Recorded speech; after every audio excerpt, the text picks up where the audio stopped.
Ladies and gentlemen, how you doing? It is John the Ninja live in the Dojo, aka the Dojang, aka the John the Ninja Studios for concert number 16. One of the top concerts of all time by my favorite band of all time, AC/DC on the Rocker Bus Tour. Woo! Long road to get here. AC/DC dropped their album Rock or Bust probably in 2014. And I remember it because I just started working as an intern at WMMR. So this is like October, and Rabbi is talking to me, and he's like, "Did you hear the new AC/DC song? They released Play Ball," and I didn't. So much anticipation. I sent in an email, a handwritten letter, and a personal request to the guys in charge of the tickets saying, "Listen, if we get any extra tickets, if the station's able to lend us any extra tickets, please, on my knees, let me get a pair. Oh, let me get one." So here I am in the summer, and lo and behold, AC/DC has a very limited spot. It is a world tour, limited spots, limited places they shall be visiting for the stadium tour, and lo and behold, MetLife Stadium in New Jersey is where they're going to be going. So I don't know if I have to pay for tickets. I don't know if I'm going to go alone. All I know is AC/DC is coming, and John Johnson will be there. I was still John the Rev Johnson there. I used to call myself Rev. I wasn't Ninja when I first heard about AC/DC coming. But then I got the moniker John the Ninja. So thank you, Marcus. So the show was August 26, 2015, and it was with Vintage Trouble? No, it was Vintage Trouble. I almost said Double Trouble. I think it's Davey Ray Vaughan. So I had this guy at the time, and I've mentioned him before. His name was Mike Montgomery. He was a military police officer for the Marines. wannabe Rangers. Anyway, so a little jab I give to the Marines. I'm an Army brat. I got to. So Mike and me met at school. He was an RA, and he lived in my room for a semester. So my senior year, he just got married, and I don't know if he couldn't afford to go back and forth. I don't know if it was cheaper. I think it might have been cheaper. Maybe he didn't want to be home. He told me, I forgot, it was years ago. But I had this thing where my roommate at the time, Cameron, he was overseas. He was studying abroad in Thailand. So I had an open room. He's like, "Hey, man, could I stay, maybe once or twice a week, and I'd wake up, go, not be a bother." And I was like, cool. So once or twice a week ended up like being 4 days a week, excluding weekends. Mike pretty much was my roommate for free. I'd walk in, he'd be in his underwear watching Top Gear. That was his main mission. He was watching Top Gear, trying to finish all the seasons. So you walk in, there's a place called Camper's Corner. He'd order pizza, and we'd eat pizza. It became great at first, and then got miserable, just like, But those things happen. You just butt heads with people. But Mike was great. So I had the tickets, and I was like, "Mike, I just found out I got the tickets." I remember when I got the email at MMR that there were tickets. I was checking my email. I was so happy. I almost jumped for joy. And the thing was, and I will admit the truth on this one, I was going to say hi to the guy again, and he was like, "Oh, you're here for the tickets." I was like, "Oh, I didn't even know they were in." Just lying, just like, "Hey, because we had another good conversation. We had some good damn conversations." So I got the tickets. Mike says yes to go. He's a big rock fan. He's a big Slash fan. So, like I said, saw Slash earlier that year because of Mike. I knew the songs, and we listened to that whole album on the way up to the show. So, Slash and the Conspirators, World on Fire. But I just remember I was ready. I was ready to see my favorite band. I hadn't seen them since 2008. Malcolm Young died. Oh, no, he didn't die at the time. Okay, I take that back. Malcolm Young was incapacitated. He couldn't play with the band. So they got Stevie, their nephew, to fill in. I'm sorry, mixed up dates. He didn't die yet. Malcolm Young was still alive. And Phil Rudd was trying to do Dirty Deeds Done Dirt Cheap, really tried killing somebody. So they got the Chrome Dome, as they dubbed him, Chris Slade, to play drums. We played on the Razor's Edge, and I always thought it'd be cool to see him live. So now everyone in the band is, they're indoctrinated. The whole band is good. They're people that have played in the band before because Stevie played in the 80s when Malcolm was doing rehab for his alcohol addiction. So, I'm super excited to see my favorite band play live again. So we're driving up, we're talking trash, we're doing mock interviews, I'm pretending to be like Pierre Robert, trying to get the interviews, trying to get the idea, we're bullshitting back and forth, and we get there, and I haven't been there since the Ozzy show. I haven't been at the Meadowlands, so this is my first time seeing the MetLife, and the first time I ever saw it on TV was the first time I made friends with Zach, Greg, and Jesse, going to Zach's house. That's a whole nother story, too. I'll explain that in another video. So we walk in, and I'm in awe of this place. I have no idea where our tickets are, but I'm ready to go. I buy the shirt, I buy a program, I'm 100% AC/DC ready. And we go all the way up, we find our tickets, and at the time, I thought it's so funny, so ironic, so annoying, because I really wanted to be super close to the show, and then we see our seats, and we are just like when me and my dad saw them. Nosebleeds, straight ahead, all the way up, touching the ceiling. Well, there's no ceiling at the show. It's it's an outdoor venue, but we're just all the way up there, and I'm just like, you know what? Thank you, God. This is ironic. I'm so happy to be here.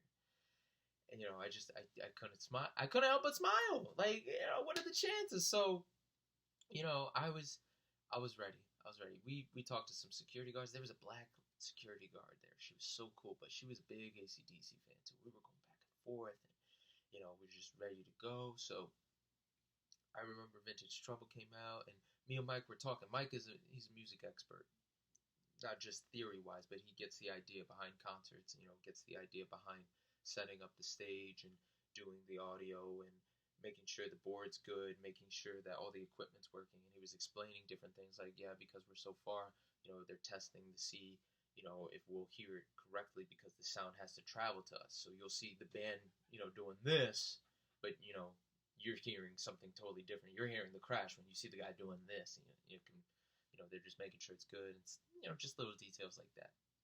So, it's, Vintage Trouble comes out. They're great. That was a good show. They were very hyped, but now AC/DC.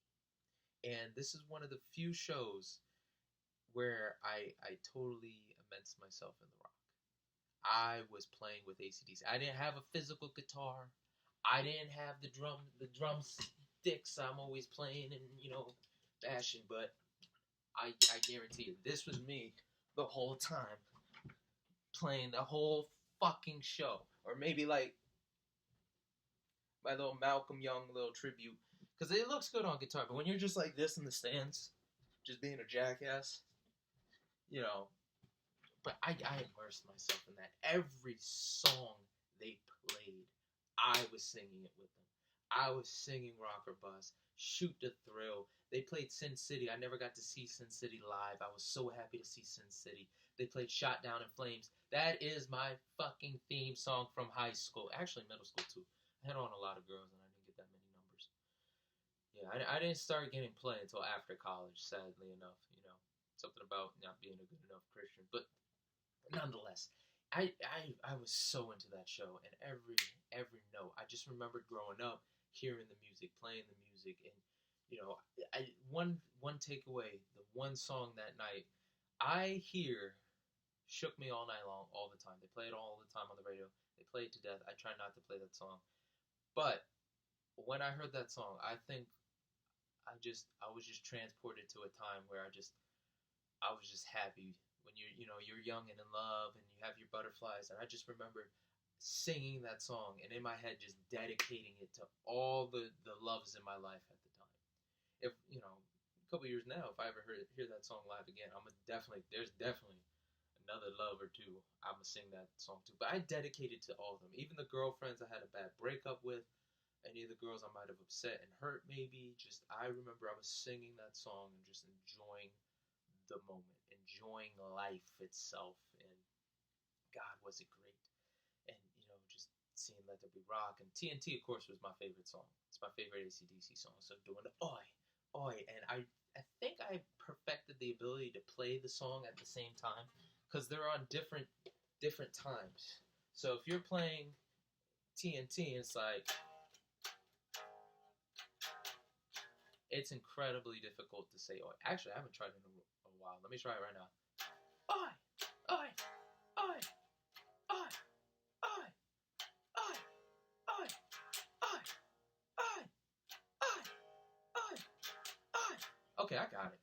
Well, a little bit more practice, so it sounded a lot better. But I haven't done that in a while. But try that. That shit is incredibly difficult as hell when you first start trying to do it.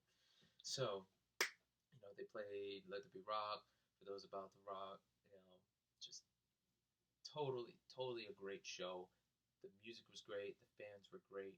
Even though they were far away, even though, you're with a bunch of people, and nobody was upset at each other. It was just one of the best outdoor shows I've ever seen. And I've seen a lot of great acts outside. I've seen Metallica, I've seen Slayer, I've seen Avenged Sevenfold, I've seen Carlos Santana. Man, God blessed me so much. But again, this is top 5 concerts of my life. So I saw AC/DC, and afterwards I was so excited. Just like the first time I saw him, I lost my voice. I didn't even try and perfect the screaming. I was just we're having a great time. I was like, dude, that was an awesome time. Mike was enjoying himself, and you got to remember, Mike not only is a military police officer, he was also our chaplain. He went to school for biblical chaplaincy and maybe biblical studies. He is a youth pastor now. Like, he enjoyed the show. So, I'm just sitting there just like, man, that was a great time. And I was so hype.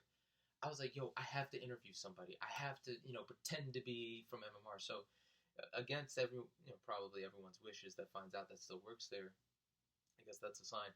I started interviewing people. And lo and behold, 2 people that were next to us actually won tickets from MMR to see the show.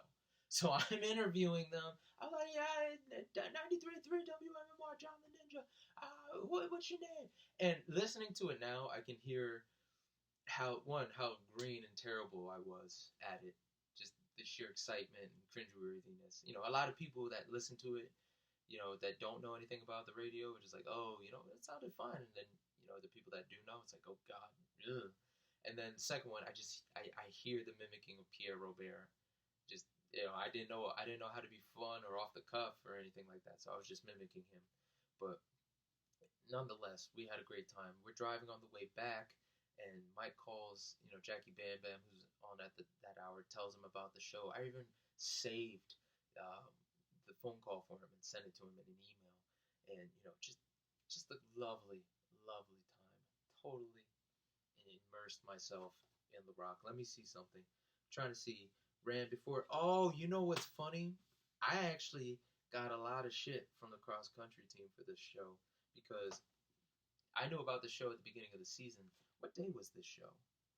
I know it says August. It was a Wednesday, August 26, 2015. It was a Wednesday, so we had practice for cross country, and I remember, start of the season, I go up to my coach. I'm like, hey, coach, I'll tell you something after you have the big meeting, because it's it's literally first practice of the season. Everyone's together, no one's running. It's pretty much the big meet and greet. NCAA, BS, sign the paperwork. All athletes in the whole entire school are there at the one time. Everyone shows up early, so coach does his little speech. I wanted to be respectful and not be like, hey, I'm doing what I want in front of all the new recruits or anything like that. So he does his speech. Everyone leaves, and I was like, hey, coach, can I talk to him? He's like, yeah. So I was like, hey, man, Coach Mike, AC/DC's coming to, MetLife Stadium in August 26th, and I'm going. He just, ooh.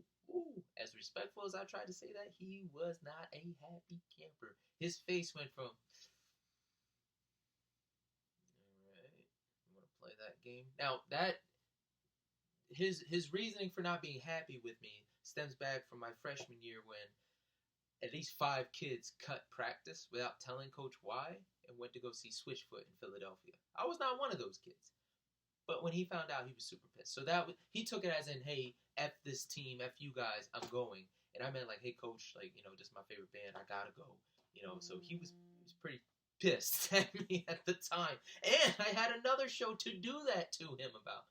I had another show, but he got his vengeance about that. That's the next video. So, just God, I remember just being in my nirvana, my euphoria. I was playing with the band.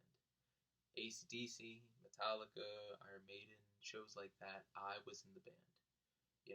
People, will say, like, I was in the crowd. No. In my heart of hearts, I was singing those songs on stage with them. I was playing guitar and drums with them. I was in AC/DC. And that's how I perceived this show, number 16. Let me tell you what the set list was. For Vintage Trouble, it was High Times, Blues Hand Me Down, Total Strangers was 3, Nancy Lee 4, Angel City 5, Run Like the River, or it just says Run Like the Rive, that was 6, and 7, Strike Your Light, Right On Me. And then, the great, fantastic AC/DC. First one, Rock or Bust. 2, Shoot to Thrill. Always see that as the second song in my head. 3, Hell Ain't a Bad Place to Be. 4, Back in Black. 5, Play Ball. 6, Dirty Deeds Thunder Cheap. 7, Thunderstruck. 8, High Voltage. 9, Rock and Roll Train. 10, Hell's Bells. 11, Baptism by Fire. That was the surprise one for me, but nonetheless, even though it was a newer song, kicked ass. 12, Shook Me All Night Long, where I had my little moment, thinking of all my ex-loves, even the ones that hurt me. Just gonna throw that out there. And even the ones I hurt. 13, Sin City. Just so happy. Shot Down in Flames for 14. Have a Drink on Me, which they actually were doing special for that tour. They haven't done that song in so many years. So Have a Drink on Me was a nice little touch. 16 was TNT. 17, Praising the Fat Woman, how great she was in bed. Whole Lot of Rosie. 18, Let There Be Rock. 19, Highway to Hell. And number 20, For Those About to Rock, We Salute You. And I put in there, usually there was a strip tease, like they would play The Jack or Bad Boy Boogie. They didn't do it at this time. So, you know what? That's the one AC/DC song out of all of them I really want to see before they're done. Bad Boy Boogie. That used to be my favorite song. TNT will always be my favorite song, but Bad Boy Boogie, got a little chip on my shoulder because he says on the 7th day, I was the 7th son I was born. So, who knows? But, ladies and gentlemen, that is it. That is concert number 16, AC/DC, live at the MetLife Stadium. Now, next one you guys see, number 17 is a great show, but it was also the last show in Philadelphia for a legend. The next show on the list is Motorhead, Anthrax, and Crowbar. Until next time, guys, I'm John the Ninja. God bless you. Stay safe. And rock on. WMMR, John the Ninja. Hi, what's your name? Felix. Felix? Kim. Kim, and how'd you get your tickets? I From won them. Kim. I won them. You won them. I did, but I have a story for you. So, how'd you win them? I was caller number 13 on Friday the 13th Friday in the- February. In February. That's Oh my God, amazing. it's been a long road. So, the first plans didn't work out. I called Felix. I said, Felix, what are you doing? I said, do you like AC/DC? He's like, they're coming to MetLife Stadium on my birthday. Awesome. I said, nuh-uh. I said, happy f***ing birthday. And I gave him the ticket. And how'd you win the tickets? Who'd you get them From from? Jackson. Are you saying you're from MMR too? Yes! Yo! Best birthday present on Ever! Ever. earth. It blew the top that doesn't exist onto the Hudson River. That is fantastic. Was there a special moment throughout the concert that you like to recollect? It was just being, there isn't one moment you could possibly take out of that whole concert. We were up and dancing and screaming and going crazy the whole time. Yeah, it was freaking awesome. Every single from start to finish. Totally awesome. So where are you guys from since you won it from MMR? Levittown. Levittown, Pennsylvania. Yeah. Woo! Woo! There's another fan. All right. This is all we can get right now. Security is kicking us out. This is John the Ninja signing off. We have to leave. Well, we don't want to stay here for the Giants. Oh! Bam! What's the letters? E-A-G-L-E-S, Eagles! And what's the station that got you the tickets? WMMR 93.3 forever. Rock on. Sir, what did you think of the concert? It was freaking fantastic. It was, really. How'd you hear about it? Heard about it through a friend. A friend, and is your friend here? Yeah, my friend is here. Where is he at? Right next to me. He's waving his hands like, no, I'm not here. Yeah. It's okay, you'll only be on the radio. So, tell me, what did you think of the concert? What was special about it? I think the best part about it is this is probably the best AC/DC concert I've ever been to. Not to mention, they made like no mistakes. No mistakes? No mistakes. There's only like one or two little errors that only if you really know AC/DC could you actually check.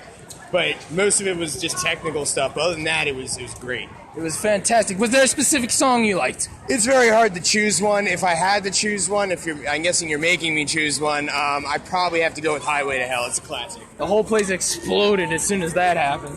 Where are you from? Willow Grove, Pennsylvania. And what's your name? Mike. Mike what? Mike Montgomery. Mike Montgomery, thank you for listening to WMMR. Everything that rocks. Hey!